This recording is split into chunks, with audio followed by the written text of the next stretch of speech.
Hi there! I hope that you all have practiced the previous lessons on command sentences very well, haven't you? Moreover, thank you so much for your amazing support for our videos. We truly appreciate all your feedback and encouragement. Your continued dedication motivates us to keep creating content for you. Now, without further ado, let's jump straight into today's lesson. Polite requests. வேண்டுகோள் வாக்கியங்களாக எப்படி உருவாக்குறதுன்னு பார்க்கலாம். முதல்ல இந்த வேண்டுகோளாக எதுக்கு சொல்லணும் அப்படின்னு தெரிஞ்சுக்கலாம். நம்ம எல்லார் இடத்துலையும் எல்லா நேரங்கள்லேயும் கட்டளையாக இட முடியாது இல்லையா? இதை பண்ணு அதை பண்ணுன்னு. மற்றவங்களுக்கும் நம்மளை போல் அவங்களுக்குன்னு சில வேலைங்க இருக்கும்.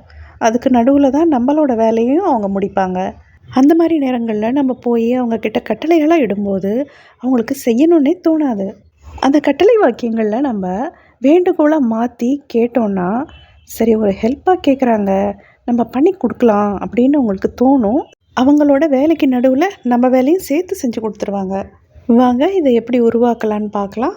நம்ம கட்டளை வாக்கியங்களுக்கு முன்னாடி வேண்டுகோள் சொற்றொடர்களை இணைச்சி சொன்னோன்னா வேண்டுகோள் வாக்கியமாக மாறிடும். அது என்னென்னு பார்க்கலாம். Please, can you please, good you please, would you please. இப்போ இந்த சொற்றொடர்களை ஒரு கட்டளை வாக்கியத்துக்கு முன்னாடி எழுதி பார்க்கலாம். Please close the door. Can you close the door? Can you please close the door?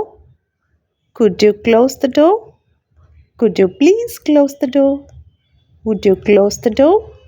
would you please close the door? இது எல்லாத்துக்குமே அர்த்தம் ஒன்று தான். அப்போது எதுக்கு இத்தனை சொற்றொடர்கள்? இது எல்லாத்துக்கும் அந்த பணிவு தன்மைங்கிறது மட்டும் வேறுபடுது.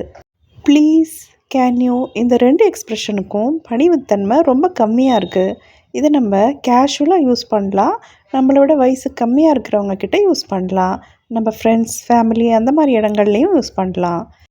Can you please, good you இந்த ரெண்டு எக்ஸ்ப்ரெஷனும் ப்ளீஸ், கேன் யூவை விட கொஞ்சம் கூடுதலான பணிவுத்தன்மையோடு இருக்குது.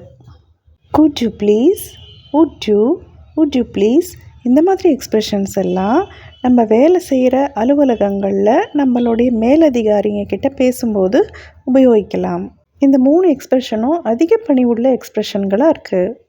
இதில் குட் யூ ப்ளீஸ் அப்படிங்கிற எக்ஸ்ப்ரெஷனை எல்லா இடங்கள்லையும் ஸ்டாண்டர்டாக யூஸ் பண்ணலாம். இதில் பணிவுத்தன்மை மிக அதிகமாகவும் இல்லை, மிக கம்மியாகவும் இல்லை, கரெக்டாக இருக்குது. நம்ம கட்டளை வாக்கியங்களில் யூ அப்படிங்கிறத போட மாட்டோம். இங்கே இந்த எக்ஸ்ப்ரெஷன்லேயே யூ இருக்குன்றதை கவனிச்சிங்கல்ல. இதை யார்கிட்டலாம் பயன்படுத்தலான்னா நான் உங்ககிட்ட பயன்படுத்தலாம். அங்கே யூவுக்கு பதில் வேறு சில ப்ரோனவுன்ஸ் போடும்போது அர்த்தம் வேறு மாதிரி ஆகும், உபயோகமும் வேறு மாதிரி ஆகும். அதை நம்ம இன்னொரு பாடங்களில் படித்து தெரிஞ்சுக்குவோம். கட்டளை வாக்கியங்களுக்கு நம்ம வினைச்சொல் எப்படி உபயோகித்தோமோ அதே போல தான் இதுக்கும் பேஸ் ஃபார்ம்லேயே வரும், எந்த டென்ஸ்லேயும் மாறாது. Shall we practice now? Repeat each sentence 3 times.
Well done.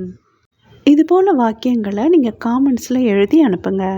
அப்போ தான் உங்களுக்கு எந்தளவுக்கு புரிஞ்சிருக்கு அப்படிங்கிறத நம்ம பார்க்கலாம். தேங்க்யூ.